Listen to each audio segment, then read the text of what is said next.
Bulletin Parakamani కేసుపై CPI జాతీయ నేత నారాయణ సంచలన వ్యాఖ్యలు చేశారు. భూమన కరుణాకర్ రెడ్డి, ధర్మారెడ్డి, వైవి సుబ్బారెడ్డిలపై క్రిమినల్ కేసులు పెట్టాలని డిమాండ్ చేశారు. ఆయన పరకామణి కేసు రాజీ చేయడానికి భూమన, ధర్మారెడ్డి, వైవి ఎవరని ప్రశ్నించారు. కోట్లాది మంది భక్తుల మనోభావాలతో ముగ్గురు ఆడుకున్నారని ఆరోపించారు.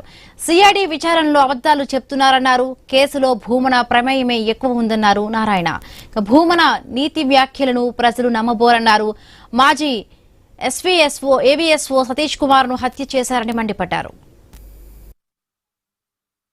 భక్తులు కోట్లాది మంది కాంట్రిబ్యూట్ చేస్తుంటే ఆ నిధిని దొంగిలించేటువంటి పని మొదలుపెట్టారు. పరకామణి అంటే లెక్కలు పెట్టుకుని చూసుకునేది, దాని నుంచి కోట్లాది రూపాయలు తీసుకెళ్ళని చెప్పేసి బయటపడతా ఉంది. అంటే దాదాపు 30 ఏళ్ళుగా దానిలో పనిచేస్తున్నాడు. రోజుకు అంత బంగారం లేదంటే విదేశీ కరెన్సీ తీసుకెళ్తే సరిపోతుంది.